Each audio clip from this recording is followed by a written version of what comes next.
Assalamualaikum warahmatullahi wabarakatuh. Perkenalkan, nama saya Hilda Hafizatul Husna, mahasiswi UIN Nomaling Songo Semarang, Fakultas Ilmu Tarbiyah dan Keguruan, jurusan Manajemen Pendidikan Islam. Di sini saya akan menjelaskan sedikit mengenai manajemen madrasah.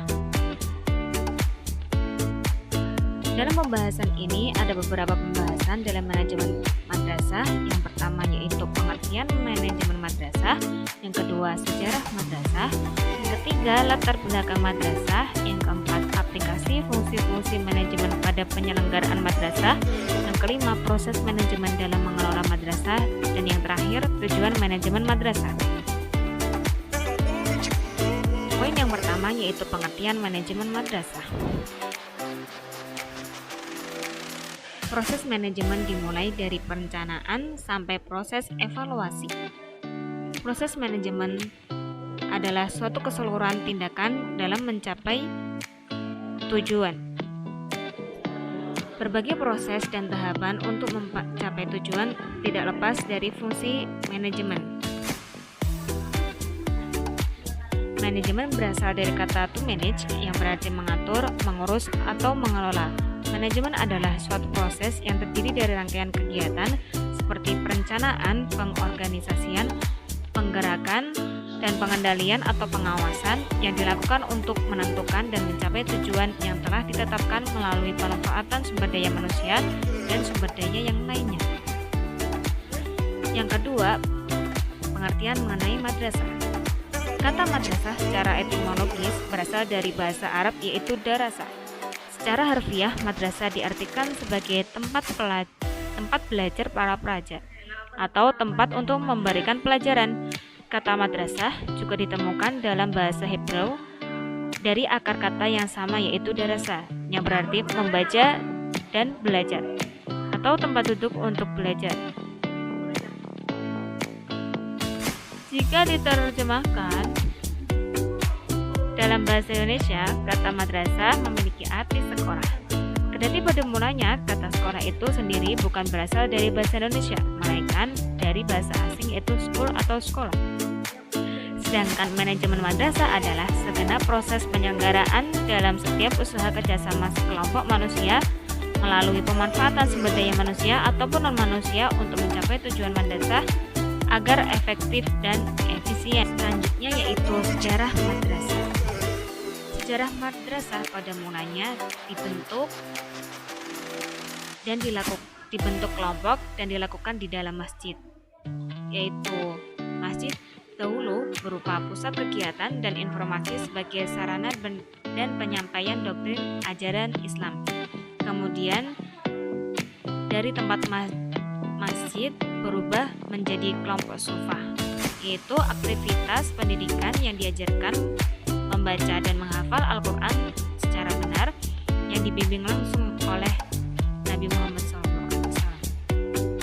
Kemudian proses belajar dibentuk berupa halakoh-halakoh yang merupakan proses belajar dalam bentuk lingkaran untuk mengajarkan ilmu agama dan ilmu pengetahuan.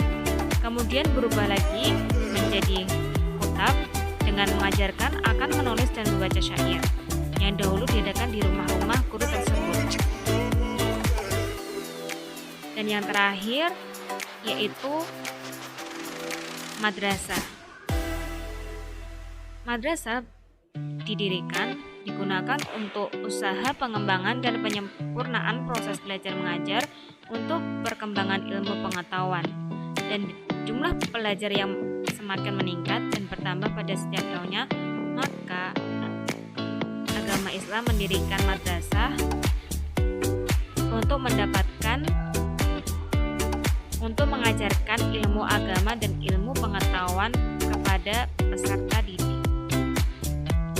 Pada tahun 1975, Kementerian Agama yang dipimpin oleh Dr. Mufti Ali juga berupaya keras untuk menghilangkan dualisme sistem pendidikan menuju monosistem pendidikan dengan cara mengintegrasikan madrasah ke dalam sistem pendidikan nasional.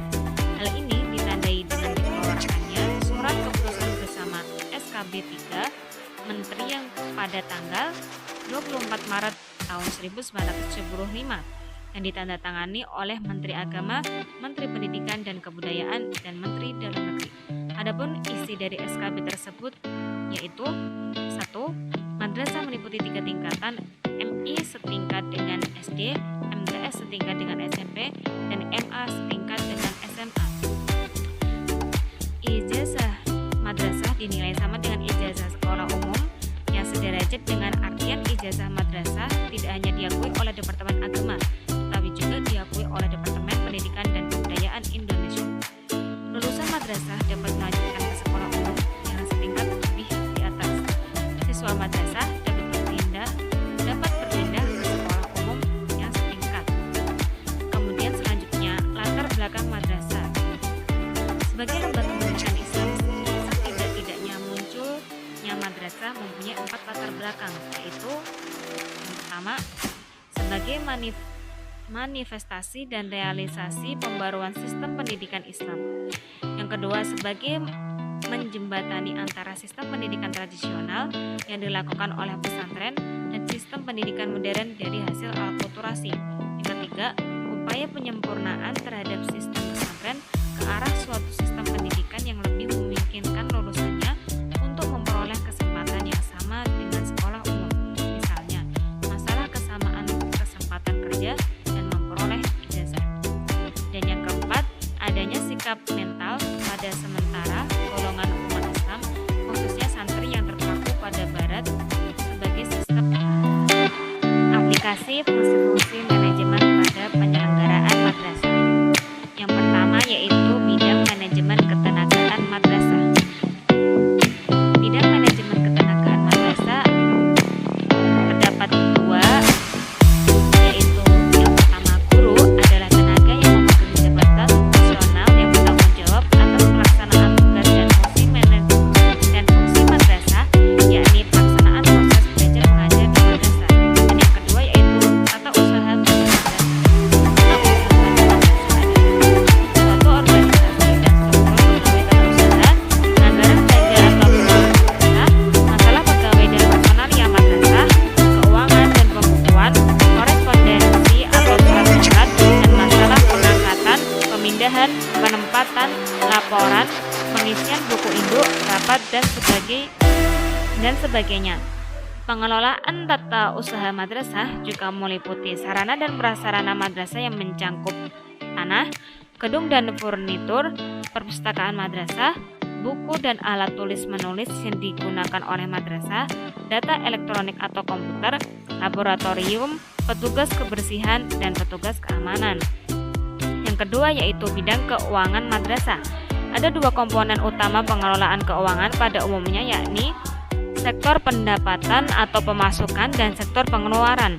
Lembaga pendidikan formal seperti madrasah memiliki rencana anggaran setiap tahun, baik berupa rencana pendapatan atau penerimaan maupun rencana belanja atau pengeluaran. Sehingga program kegiatan di madrasah disusun dengan memperhatikan unsur pembiayaan agar program kegiatan dapat terlaksana dengan baik. Proses kegiatan madrasah dan sumber pendapatan untuk membiayai program itu merupakan suatu sistem yang saling berkaitan satu dengan yang lain, yang disebut dengan program budgeting system atau yang sering disebut dengan PBS. Langkah penyusunan RAPBS atau RAPBN. Yang pertama, menginventarisir melalui diskusi tentang program kegiatan madrasah pada tahun yang akan datang, baik kegiatan itu rutin maupun pembangunan. Kemudian merumuskan dan menetapkan program kegiatan, menetapkan besarnya anggaran yang diperlukan pada setiap sektor kegiatan serta sumber biayanya, melakukan analisis setiap butir program kegiatan dengan menyusun skala prioritas, menetapkan suatu program kegiatan yang definitif berdasarkan pertimbangan ketersediaan anggaran dan tingkat urgensi suatu program tersebut. Dan yang terakhir, mensosialisasikan program kegiatan itu dan sumber dana pembiayaan pada seluruh komponen madrasah termasuk majelis madrasah. Bidang yang ketiga, bidang perlengkapan madrasah. Perlengkapan dalam satu tool of management pendidikan dan madrasah yakni material.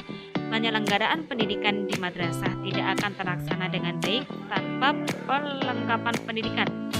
Manajemen perlengkapan meliputi berbagai komponen seperti tanah dan halaman madrasah, gedung kantor dan ruang belajar, furnitur kantor dan ruang belajar, perpustakaan, laboratorium, perlengkapan olahraga dan keterampilan, fasilitas dan perlengkapan pembelajaran, fasilitas untuk keperluan surat menyurat, dan fasilitas data dan informasi termasuk elektronik. Yang keempat, bidang kesiswaan madrasah. Kedudukan siswa dalam kegiatan madrasah sebagaimana yang dikemukakan oleh Bapak Wahjo Sumijo bahwa para siswa merupakan klien utama yang harus dilayani. Karena itu, harus dilibatkan secara aktif dan tepat tidak hanya dalam proses belajar mengajar, tetapi juga dalam kegiatan madrasah. Oleh karena itu, siswa atau peserta didik adalah sasaran utama dalam penyelenggaraan pendidikan madrasah.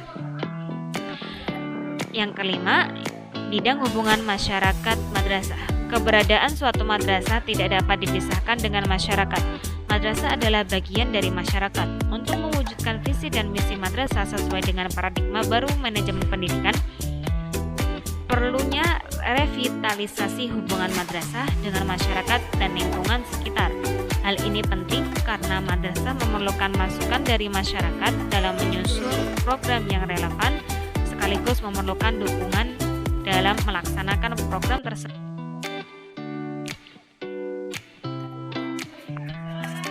Poin selanjutnya yaitu proses manajemen dalam mengelola madrasah. Proses manajemen dimulai dari perencanaan hingga pada proses evaluasi. Proses manajemen tidak lepas dari fungsi manajemen.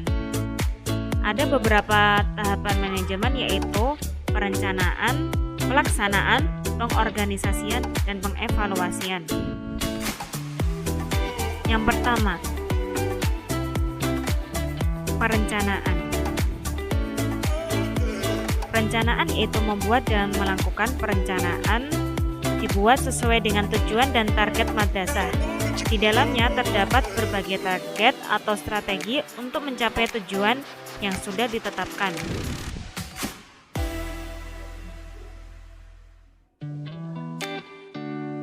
Kemudian pengorganisasian, yaitu mensinkronkan sumber daya manusia dan sumber daya yang lainnya, seperti sumber daya fisik, sumber daya modal, dan lainnya. Langkah strategis yang dilakukan kepala sekolah dalam menetapkan atau mengatur kegiatan untuk mencapai tujuan, atau juga sering disebut dengan pembagian kerja dengan menempatkan orang sesuai dengan bidangnya masing-masing. Dan yang ketiga yaitu fungsi pelaksanaan. Memberikan arahan terhadap setiap pelaksanaan dari perencanaan untuk melaksanakan tugas masing-masing sesuai dengan rencana yang telah dibuat. Pelaksanaan merupakan suatu proses pelaksanaan program yang telah direncanakan pada proses sebelumnya yang dilakukan oleh staf-staf yang telah mendapatkan tanggung jawab sendiri-sendiri. Misalnya,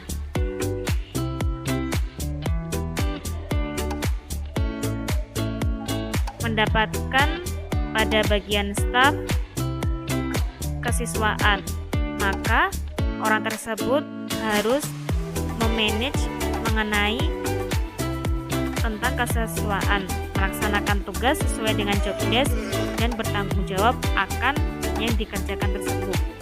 Dan yang terakhir yaitu pengevaluasian, yaitu menilai apakah sudah terlaksana ataukah sudah terlaksanakan secara tepat sasaran atau belum untuk mencapai tujuan yang telah ditentukan sebelumnya. Jika belum, maka kita harus mengevaluasi bagaimana langkah selanjutnya agar dapat tercapai tujuan tersebut.